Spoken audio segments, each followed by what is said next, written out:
Imagine standing on a windswept bluff in Normandy, right? You're 107 years old, and you're reading aloud a letter you wrote on that exact same beach in 1944. Right, while the sand was still, violently contested. Exactly. Now hold that image in your head and contrast it with this one young combat veteran sitting in a federally funded hospital room in Rhode Island being legally prescribed a Schedule I psychedelic compound to basically systematically rewire the fear centers of their brain. Yeah, I mean, the juxtaposition there is just jarring. But that is the reality of the ecosystem we're really digging into today. Yeah. You're looking at an institution that's tasked with preserving the deepest, most sacred historical memories of a nation, while simultaneously navigating the absolute bleeding edge of neuropharmacology and, well, digital infrastructure, too. Right. And that friction between the immense, almost glacial machinery of a massive government bureaucracy and the incredibly fragile, urgent human lives it's built to sustain, that is exactly what we're dissecting today.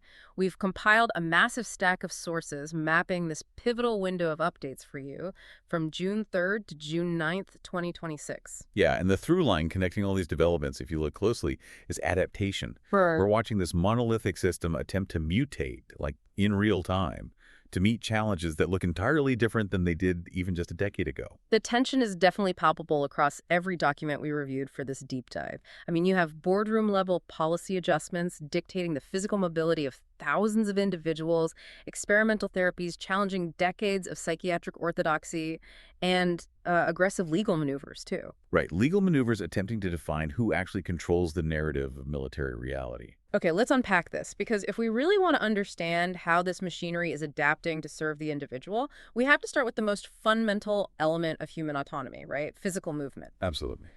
So on June 3rd, VA Secretary Doug Collins announced an April 22nd rule change that entirely overhauls how the agency procures prosthetic limbs. And the scale here is, well, it's significant. Our sources indicate that upward of 45,000 veterans rely on this specific infrastructure every single year for care following major limb loss. Yeah, and to really grasp the gravity of this change, we have to kind of examine the friction that's just inherent in government procurement. Historically, the Federal Acquisition Regulation, which is, this vast set of rules governing how the government buys literally anything, it mandated that every single order for a prosthetic limb pass across the desk of a contracting officer. For like a formal review and authorization. Exactly. Every single one. Which, I mean, on its face, sounds like standard fiduciary responsibility, right? I look at that and see a necessary safeguard. It's like having to get the CEO's personal signature every time you need to buy office supplies. Except the supplies are your actual arms and legs. Right.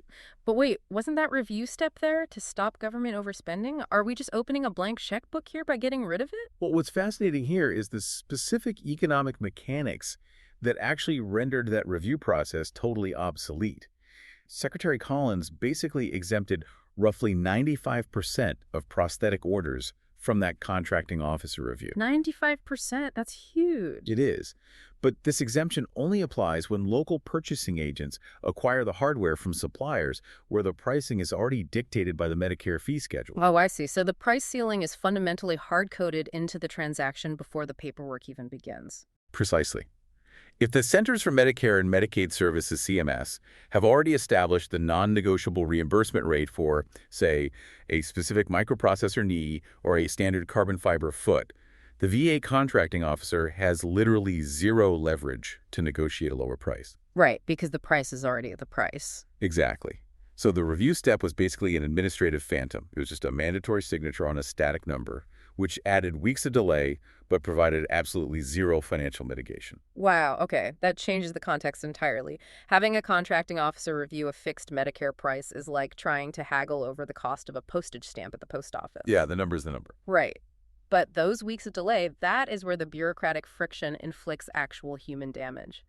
The VA projects that once the system is fully integrated across all facilities, the average wait time for a prosthetic limb will plummet from 94 days down to 54 days. I mean, that is a 40% reduction. Yeah. And we really have to evaluate what 40 days means in the context of biomechanical rehabilitation. When a patient undergoes an amputation, the residual limb goes through significant volume changes. You're dealing with swelling, muscle atrophy, fluid shifts. Right, the body is constantly changing shape. Exactly. And the socket, which is the interface between the human body and the mechanical hardware, It requires precise, timely adjustments. If a patient is forced to wait 3 months for a socket replacement, they aren't just inconvenienced. They're essentially grounded. Yeah, they're forced into a sedentary state. And that accelerates muscle atrophy, jeopardizes their cardiovascular health, and really, it severely narrows the psychological window for successful reintegration into daily life. Secretary Collins framed this as an explicit mandate to, quote, remove needless bureaucracy. And it's clearly part of a wider, aggressive posture to clear administrative arteries, similar to the recent drives to compress the benefits claims backlog. Yeah. But unclogging procurement pipelines for physical hardware is fundamentally different than attempting to untangle the digital architecture of the entire healthcare system. Oh, absolutely. Which brings us to the deployment of the Federal Electronic Health Record System.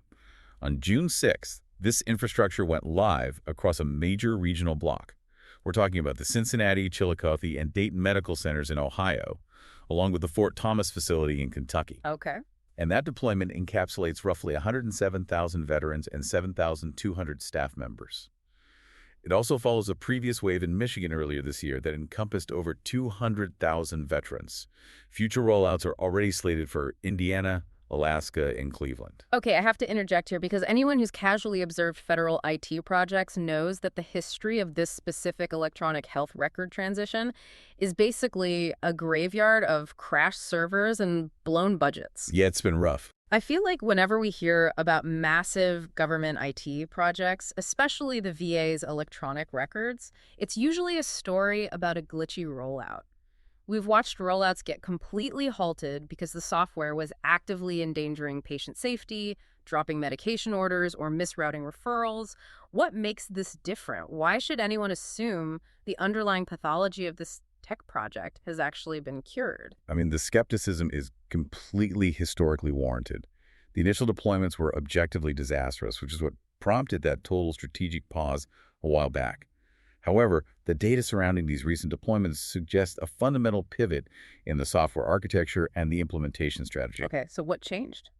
Well, the core failure of the legacy Vista system was that it wasn't a single system at all. It was dozens of highly customized, localized variations. Oh, right, like a bunch of different silos. Exactly. A hospital in Ohio had coded its own bespoke workarounds that were completely illegible to a hospital in California. So the current deployment relies on rigid standardization. They claim to have resolved hundreds of core interoperability issues by forcing a standardized FHIR framework that stands for Fast Healthcare Interoperability Resources across every single site. So instead of trying to translate 50 different localized dialects, everyone is finally being forced to speak the same underlying digital language from day one. Precisely. But let's move beyond the IT stabilization for a second. What is the actual clinical utility for the patient? Because honestly, digitizing a health record is table stakes in modern medicine. What makes this specific architecture transformative for this specific demographic? The truly transformative element here is the integration of the individual longitudinal exposure record, or IL. Right, because the veteran population is subjected to an occupational hazard profile, unlike literally any other demographic. We're talking about sustained long-term exposure to particulate matter from burn pits, chemical solvents, depleted uranium, PFAS, water contamination. And historically, the burden of proving that a specific respiratory failure in 2026 was directly caused by inhaling burning jet fuel and plastics in 2004 that fell entirely on the shoulders of the sick veteran. Yeah. It required a forensic reconstruction of their deployment history that most people simply couldn't produce, especially if they were already dealing with health issues. And that is the exact systemic failure the ILR is designed to eliminate. The ILR functions as a continuous unified graph database. It seamlessly connects a service member's geolocation data during their active duty in the Department of War with environmental hazard mapping, and then it pulls that entire dataset directly into their VA electronic health record. Wow. So when a physician opens a chart in Cincinnati today, they aren't just seeing a patient's current blood pressure. They are seeing a digitized, verified map of every toxic plume that patient walked through 20 years ago. Exactly. And that data instantly informs two critical pathways. First, it alters the diagnostic algorithm. A pulmonologist knows to look for constrictive bronchiolitis rather than just prescribing standard asthma medication because they see the exposure history right there. Right, that makes sense. And second, it fundamentally rewires the disability claims process. because the data provides presumptive, almost unarguable proof of exposure, which drastically accelerates the adjudication of toxic exposure claims. That is a profound shift from a reactive adversarial claims process to a proactive data-driven model. I mean, streamlining paper and hardware is just establishing a new baseline of efficiency. Because the real frontier right now isn't just about accessing care faster, it's about radically changing what that care looks like. Absolutely. We are observing a significant paradigm shift away from traditional pharmacotherapy, driven heavily by the catastrophic fallout of the opioid epidemic. Chronic pain in the veteran population is pervasive and deeply complex. It stems from musculoskeletal trauma, high-impact occupational loads, and obviously, combat injuries. Here's where it gets really interesting for you listening, because the response to that chronic pain epidemic is no longer just a structural adjustment to a pill formulary. The VA has officially placed a drug-free virtual reality pain program called Relieve-ERX on the federal supply schedule. Yeah. We're literally talking about federal providers prescribing video game headsets instead of pills to treat severe, long-term physical pain. It's wild, right?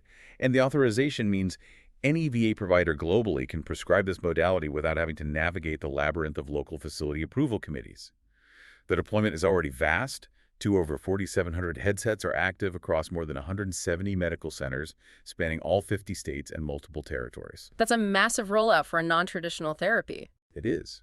But to understand why this is effective, we have to look past the hardware and really examine the neurobiology of chronic pain. I want to dig into that because the immediate cynical reaction, and I know some of you are probably thinking this, is to view a VR headset as just an expensive distraction mechanism. You put a screen in front of someone's eyes, they get immersed in a virtual world, and they temporarily forget their lower back is radiating agony. But the FDA doesn't authorize medical devices for chronic conditions based solely on temporary distraction. How does visual stimuli actually interrupt a physical pain signal? Well, it addresses the pathology of central sensitization. So when tissue damage occurs, say a severe spinal injury, the peripheral nerves send nociceptive signals to the brain, pain signals. But when that pain becomes chronic, lasting more than 3 months, the central nervous system physically alters. It changes shape. Essentially, yes. The brain's neuroplasticity actually works against the patient. The neural pathways dedicated to processing pain become hyperreactive. So the brain begins to perceive pain even when the original tissue damage has stabilized. Right? And chronic pain isn't just a physical nerve firing. It dictates mood, it ruins sleep architecture, it floods the system with cortisol, and creates this self-sustaining biofeedback loop of suffering. So the brain essentially gets stuck in a localized state of hypervigilant alarm. And traditional opioids only function by chemically suppressing that alarm temporarily, often with devastating downstream consequences for the patient's respiratory and reward system. Exactly. And that's why the VA desperately needed to pivot away from opioids. The Relieve-EX protocol is an FDA-authorized 8-week, highly structured home intervention designed to actively rewire that alarm system. How does it do that? It utilizes the visual cortex, which commands a massive amount of the brain's processing power, to override the nociceptive input. It blends cognitive behavioral therapy, mindfulness, respiratory biofeedback, and pain education to physically downregulate the sympathetic nervous system. You are basically utilizing targeted sensory input to teach the brain how to turn down its own volume dial. And by placing it on the federal supply schedule, the VA is signaling that they view this tech-based behavioral approach not as a fringe alternative, but as a primary frontline weapon against the pain epidemic. It's a vital structural pivot. But, if we're examining the edge of neuroplastic interventions, the virtual reality protocols are actually relatively conservative compared to the pharmacological trials currently unfolding in Rhode Island and Connecticut. Oh, yeah. You're referring to the clinical trials launching in Providence and West Haven, right? Yes. Where the VA is actively enrolling 80 veterans to receive MDMA, the compound widely known in recreational contexts as ecstasy, to treat severe post-traumatic stress disorder complicated by alcohol use disorder. This represents one of the most significant realignments in psychiatric care protocols in modern institutional history. Okay, I have to challenge the underlying logic here.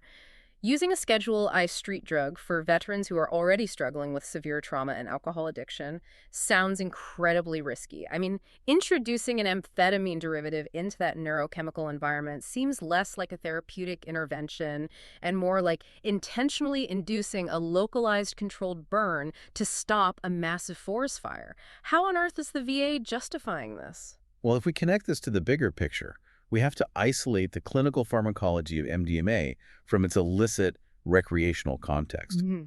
The intervention being tested is not a pharmacological standalone. It is MDMA-assisted psychotherapy. Ah, okay. That's a crucial distinction. Extremely crucial. Yeah. The drug is administered exclusively within a highly controlled, monitored clinical setting, specifically alongside intensive mental health counseling sessions. So the chemical is acting as a catalyst for the therapy, not as a daily maintenance pill like an SSRI.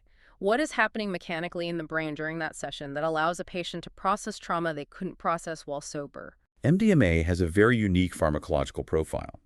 It triggers a massive efflux of serotonin, dopamine, and norepinephrine, alongside a significant release of oxytocin.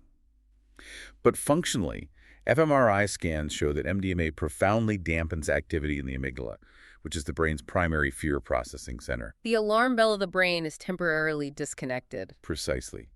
In traditional prolonged exposure therapy, a patient with severe PTSD often cannot engage with their traumatic memories without triggering an overwhelming, paralyzing sympathetic nervous system response, a full fight-or-flight cascade. Right, they just shut down or panic. Exactly. Hmm. MDMA creates a transient neurochemical window where the patient can access, process, and verbally integrate deeply traumatic memories while maintaining a state of profound emotional safety and neuroplastic flexibility. It essentially facilitates fear extinction.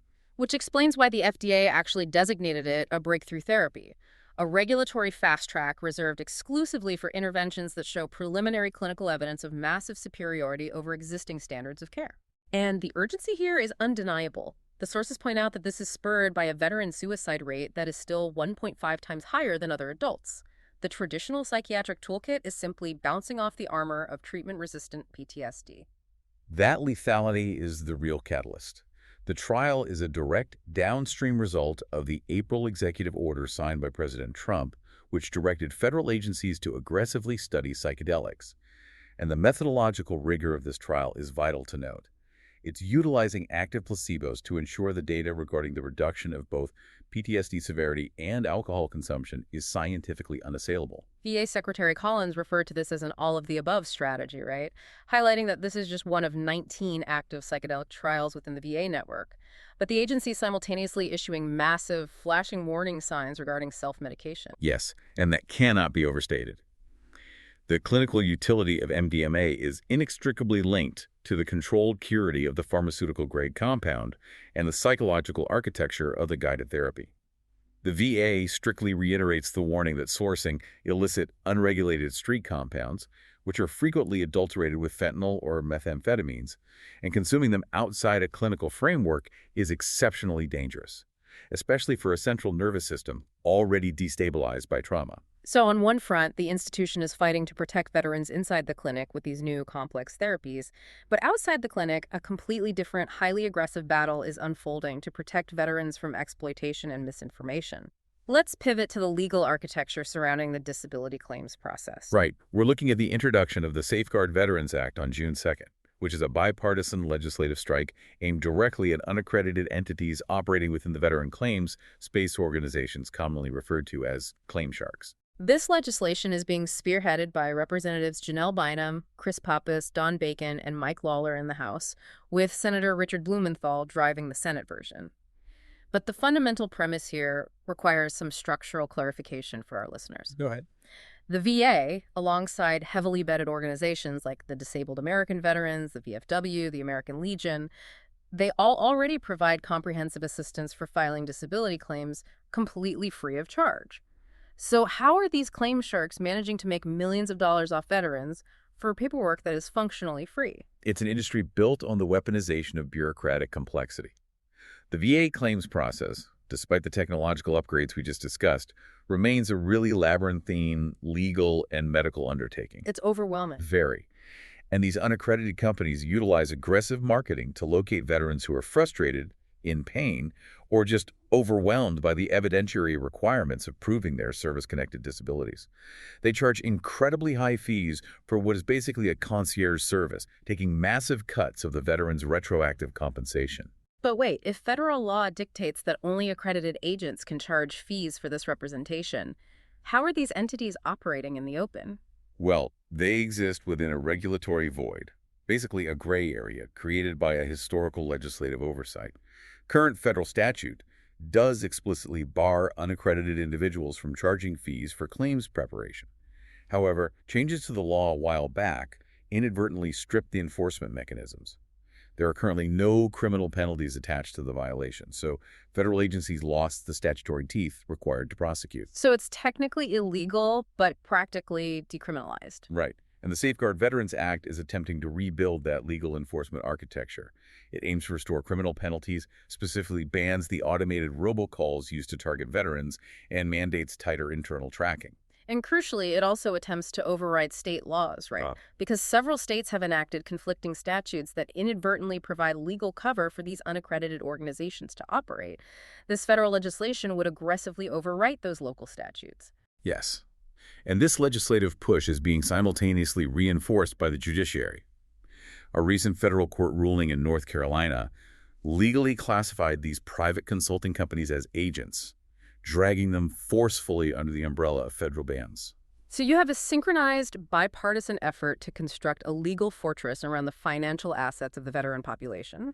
But the defense of the veteran extends beyond their bank accounts. It extends to their fundamental right to consume objective, unbiased information. Which brings us to the federal lawsuit filed on June 3rd against the Pentagon. Right, by Suki Dardarian and Bill Church.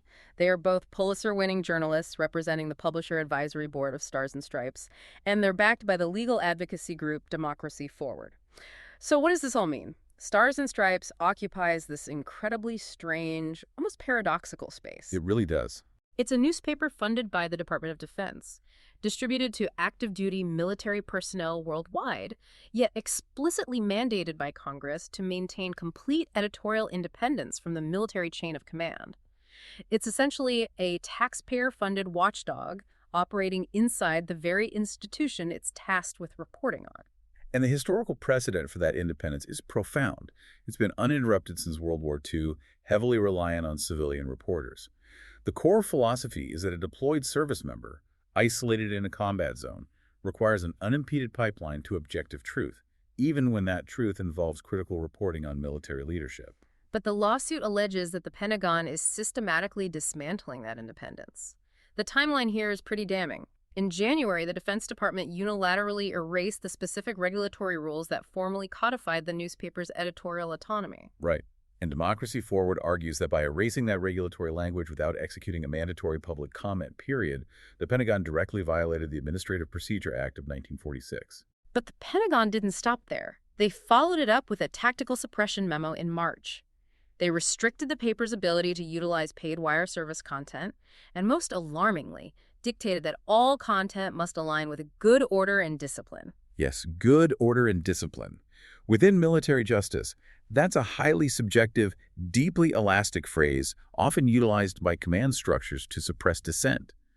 When applied to a journalistic enterprise, it effectively functions as a prior restraint mechanism. So it's basically like the corporate HR department telling the company newsletter they aren't allowed to report on the CEO's mistakes, except this newsletter is a newspaper operating in active combat zones.